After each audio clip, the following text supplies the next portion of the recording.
Ассаламу алейкум, АТВ телеканалының азиз ықыласменділері, қадірлі тамаша көйлер.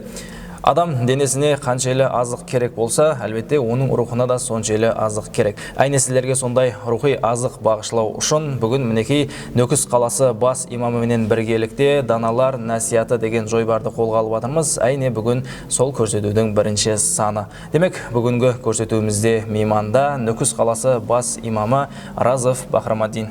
Ассаламу алейкум, ұстаз. Алейкум. Ұстаз, мінекей бүгін ата-ана темасында сәубет алып барады екенбіз. Ата-ана хақында шариатымызда не делінген? Бисмиллах, алхамдулиллах, вассалату вассаламу ала расулиллах. Аллах табарак тағалаға хамду саналар. Пайғамбарымыз саллаллаху алейхи вассаламға салауаты саламлар болсын. Міне Аллах табарак тағалаға хамдар болсын. Бір жақсы жойбар басланып атырған екен. Аллах табарак тағаладан сорап қаламыз. Бұл баслап атырған хайырлы істеріміз давамлы болулығын. Бүгінгі көрсетуімізде ата-ана хақында дінімізде, шариатымызда, Құран Кәрімдегі пайғамбарымыз алейхиссаламның хадислерінде ата-анаға тиесілі болған бұйрықлар, яки со ата-анаға итаат қылулықтар хақында имканият дәрежесінде сәубет қыламыз. Аллах табарак тағала Құран Кәрімде мархамат қылып айтады: "Астағизу биллах, ва қада раббука алла таъбуду илля ияху ва бил валидейни ихсана." Яғни Раббыңыз оның өзіне ғана ибадат қылулыққа һәм ата-анаңызға жақсылық қылулыққа бұйырады деп мархамат қылады. Міне осы аят кәримаға назар тастайтын болсақ, Аллах табарак тағала бірінші өзіне ибадат қылулыққа бұйырумен біргелікте ата-анаға жақсылық қылулыққа бұйырмақта. Бұған ұқсаған аят кәрималар, бұл мәнідегі аят кәрималар жүдә көп. Яғни сол өзіне ибадат қылулыққа бұйырумен біргелікте ата-анаға жақсылық қылулыққа бұйырылып жатырды. Har qanday salamat tabiatlı insan birinchi bo'lib insonlarning ishinde kimga yaxshilik qilу керек dese, albatta ол birinchi bo'lib ata-onaga deb aytadi. Sebebi ata-ona farzandning dunyoga keluvligine sebepchi bo'lumining birgalikda farzand kamil inson bo'lib jetsemen degancha, oyoqqa turib ketamen degancha har qanday mashaqqatlarni ata ham ana basidan kechiradi. Ya'ni bugungi kunda ata-analarımızın yüzündeki jiriqlar, şaşına түскен ақлар, бұлар со перзенті деп, яғни со перзентінің жолында шеккен машаққатларының себебінен болып отырғанлығын біз жақсы түсінуіміз керек. Соның үшін дінімізде Аллах табарак тағала аят кәрималарда, пайғамбарымыз саллаллаху алейхи вассалам хадис шәрифлерде ата-анаға жақсылық қылулыққа, перзент әрдайым ата-анасының айтқанынан шықпай, соның бұйрықларын бежеріп, олардың разылығын алып, дуасын алулыққа бұйырылады. Әтте пайғамбарымыз саллаллаху алейхи вассаламның хадисі бар: "Ридар рабб фи ридал валидейн" дейді. Яғни Аллах Тағаланың разылығы ата-ананың разылығында. Аллах табарак тағаланың ғазебі ата-ананың ғазебінде деп мархамат қылады. Демек, қайсы бір адам Аллахтың разылығын табулықты қалайтын болса, бірінші нәубетте Аллах Тағаланың разылығын табумен біргелікте ата-анасының разылығын табулы керек. Себебі уламаларымыз айтады, инсан қанша ибадат қылғаны менен, бірақ ата-анасына жақсылық қылмаса, ата-анасының алғысын алмаса, олардың қызметінде тұрмаса, олардың көңілінен шықпаса, бұл ибадатлары пайда бермейді деп осы хадисті шолып айтады. Демек, соған хадислерге және тоқталып кететін болсақ, пайғамбарымыз саллаллаху алейхи вассалам мархамат қылып айтады: қайсы бір адам ата-анасының жүзіне мейірімділікпенен жақсы назар салатын болса, Аллах табарак тағала әр бір қарағаны үшін бір хаждың сауабы беріледі дейді. Сонда сахабалардың бірі, егер күніне 100 мәрте қараса не десе, пайғамбарымыз алейхиссалам 100 хаждың сауабы беріледі деп мархамат қылған. Міне соған хадис шәрифлерден келіп шығып айтулығымыз мүмкін. Хәттеки уламаларымыз айтады, екі топар адам ұлыма жұмыс істемесе болады, яғни минет етпесе болады дейді. Бірі Аллах табарак тағаланы танып, ата-анасына жақсылық қылған инсан, яғни со ата-анасының дуасының себебінен әлбетте оның істері жүріп кетеді дейді. Екіншісі ата-анасының ғарғысына қалған инсан, яғни уақытында қызметінде болмаған, кеуілін алмаған инсанам, ол минет қылмай қоя берсін, бәрібір оның минетінің берекеті болмайды, оның жұмысы жүріспейді деп айтады. Бұл әлбетте сәл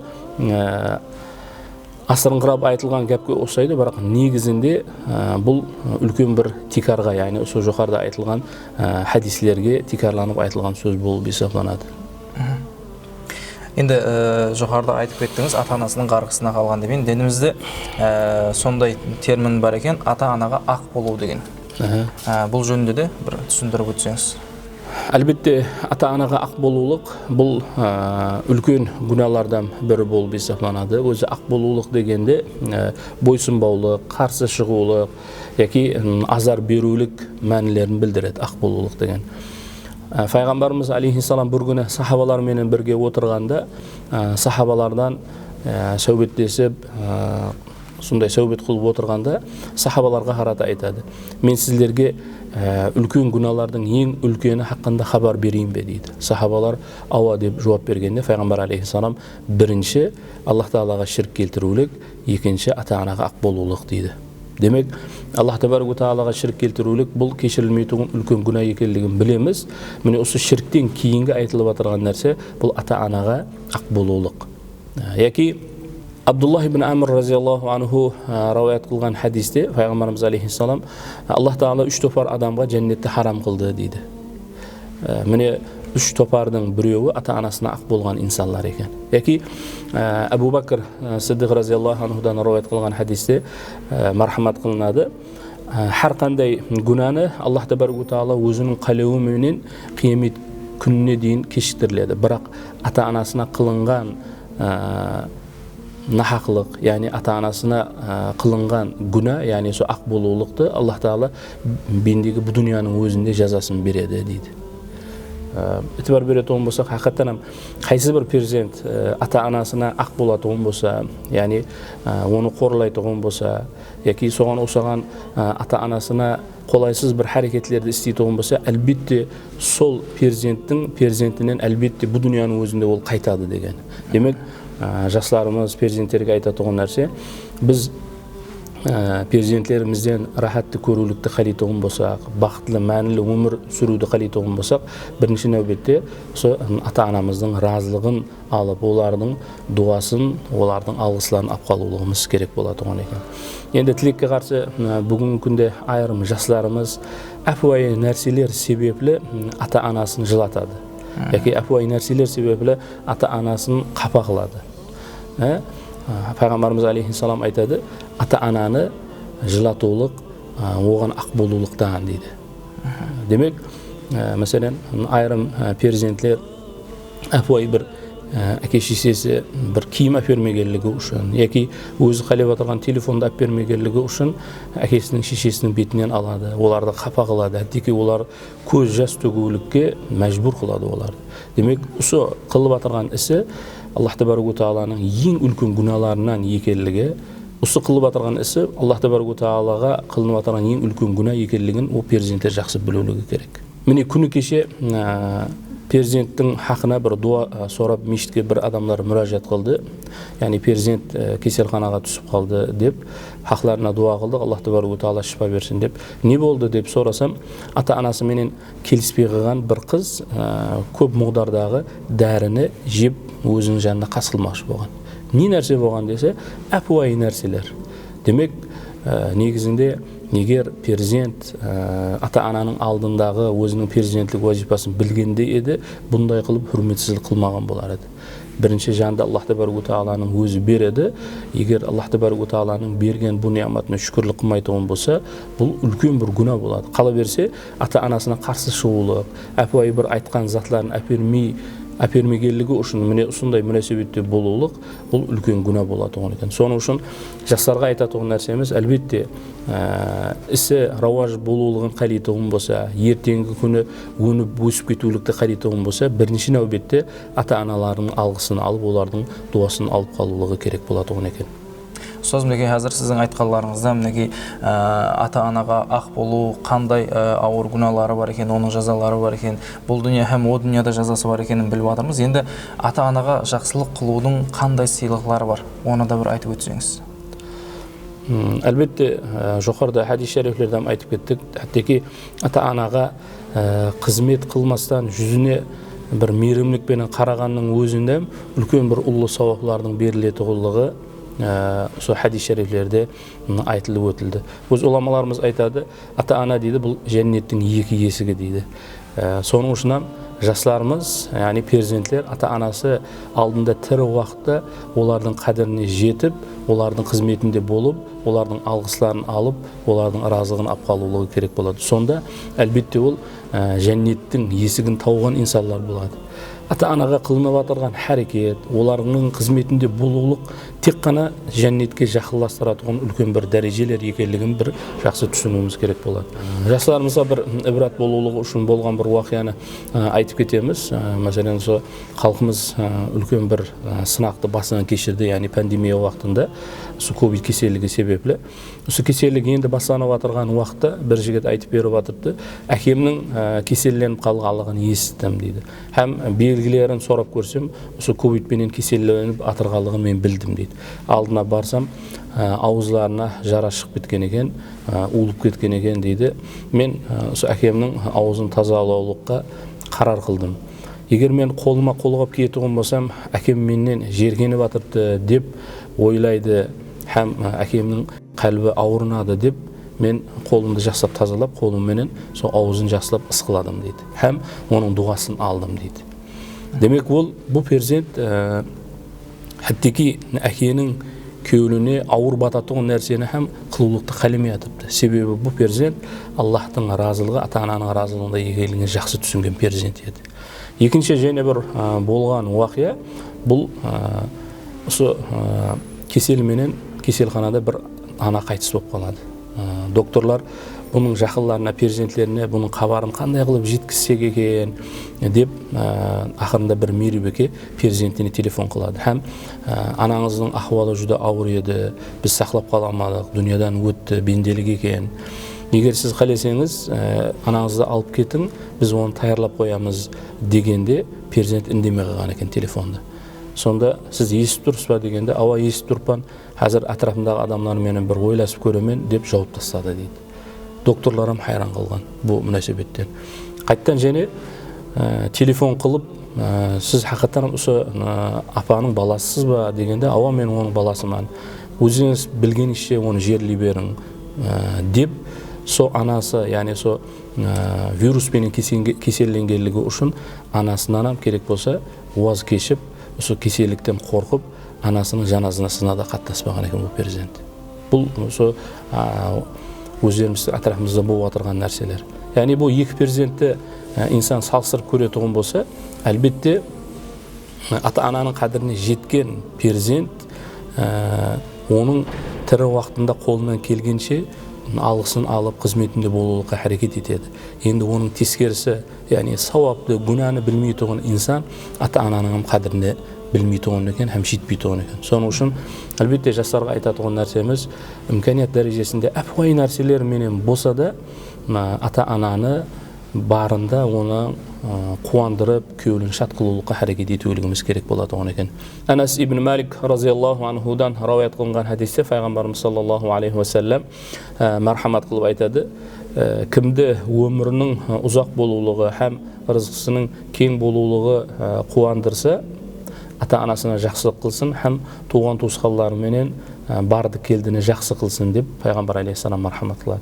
Демек перзент туған туысқандарыменен жақсы қарым-қатынаста болса, сонымен біргелікте ата-анасының қызметінде болатұғын болса, оның ұзақ өмір кешірулігіне һәм де бұл дүнияда Аллах Тағала көптеген ni'матларменен сыйлаулығына себеп болатұғын екен.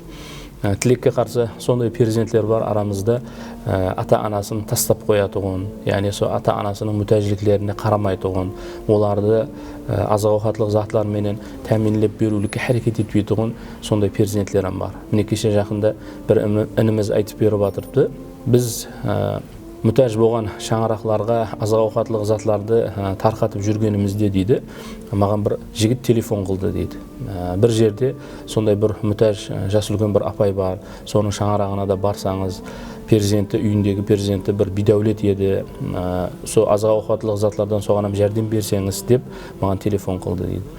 Азғантайдан кейін және маған қоңырау қылып баратырыспа деген гәпті айтты дейді. Мен ауа сол адреске баратырпан, сол мәнзілге баратырпан дедім, һәм сіз кім боласыз о шаңыраққа дегенімде, ол менің анам болады, мен бөлек шығып кетіп едім. Ең кішкентай інімнің қолында анам қалып еді.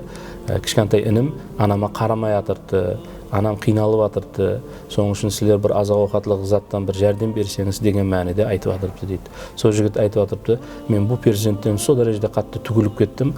Тек қана ананың дуасын алулық мақсатында ғана сол азық ауқатлық затты сол анаға апарып бердік, һәм де дуасын алдық дейді.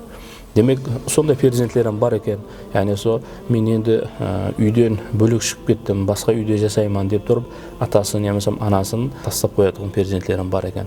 Әлбетте бұл нәрсе сол жоғарыда айтқанымыздай перзенттің ата-анасына ақ болулыққа себепші болатұғын үлкен күнәлардан болады. Бір күні бір инсан мойнына анасы мінгізіп Кабатуллахты тауаф қылып айланып жүргеннен кейін бір сахабидің алдына келіп, мен анамның алдындағы перзенттік уазифамды бежердім бе деп сұрағанда, сен анаң сені дүнияға келтіріп отырған уақыттағы бір деген шеккен машаққатынан ақылай алмадың деген мәніде жауап берген екен. Демек, хақиқаттан ана өлімменен жүзбе-жүз болып тұрып перзентін дүнияға келтіреді. Хәмде дүнияға келген перзентінен бірнеше жылға дейін, бірнеше айлап түнгі ұйқысын, яғни шырын болған ұйқысын 4 бөліп, оған көкірегінен бал береді. Міне осы нәрселер перзент ойлап көретұғын болса, демек атаның, емсем ананың алдындағы перзентлік уазифасын бежерулігі жүдә қиын. Соның үшін қолынан келгенше ата-аналар бар уақытта олардың қадіріне жетіп, имканият дәрежесінде алғысларын алып қалулыққа әрекет етулігі керек болады. Енді жоғарыда айтып өтіп кеттіңіз, сол жастарға мәслихат сипатында ата-аналары бар уақытында қадіріне жетіп оларға жақсылық қылу керек деп жатырсыз. Ал енді арамызда ата-анасы дүниеден өтіп кеткен инсандар да бар. Олар ата-анасына жақсылық ете ала ма? Әлбетте, ата-ана егер дүниядан өтіп кететін болса, перзент олардың хаққына дуа қылып, Құран тіләуат қылып, оларға истиғфар айтатын болса, перзенттің олардың хақларына қылатын дуасы қабыл болатын екен. Себебі пайғамбарымыз алейхиссаламнан Бәни Салама деген қауымнан бір адам келіп, менің ата-анам өтіп кетті. Ата-анам дүниядан өткеннен кейінім менің олардың алдындағы перзенттік уазифам бар ма деп сұрағанда, пайғамбарымыз алейхиссалам ауа дейді. Ата-анаңның ізінен оның хақларына дуа қылулығың, истиғфар айтулығың, һәмде ол уәде қылып кеткен нәрсені бежерулігің, һәмде ата-ананың туған туысқандары менен қарым-қатынасты үзбеулігің деген мәніде пайғамбар алейхиссалам жауап береді. Демек, егер ата-ана дүниядан өтетін болса, перзент сол ата-ананың хаққына истиғфар айтып, Аллахым, ата-анамды өзің кешіргейсең деген мәніде Аллах Тағаладан дуа қылып сұрап тұратын болса, әлбетте бұл Аллах Тағаланың алдында қабыл болатын екен. Себебі Құран Кәримде Раббирхамхума кама раббияни сағира деп Аллах Тағаланың өзі, яғни сол перзентлер ата-анасының хаққына дуа қылулықты өзі тәлім берген. Яғни бұл дуаның мәнісі, Аллахым, маған кішкентай уақытында қандай ата-ана мейірман болса, Аллахым, өзің менің ата-анама сондай мейірман бол деген мәніде Аллах Тағала міне осы дуада бізге тәлім беріп жатыр. Демек, ата-ана дүниядан өткеннен кейін перзент олардың хаққына дуа қылатын болса, әлбетте бұл иншалла Аллах Тағаланың алдында итибарға алынып, сол ата-ананың жәннетке кірулігіне иншалла себеп болады.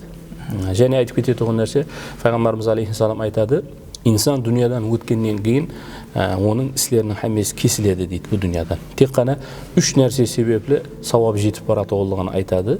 Бұлардың бірі ата-ана ізінде оның хаққына дуа қылатығын бір тәрбиялы, әдулі бір перзент, салих перзент қалдырып кеткен болса, осы дуасы да, соның сауабы да ата-анаға жетіп баратығылығын пайғамбарымыз алейхиссалам рахмат қылып айтады. Соның үшін айрым жастар ата-анасы дүниядан өтіп кеткеннен кейін олардың қадірін түсініп қалады.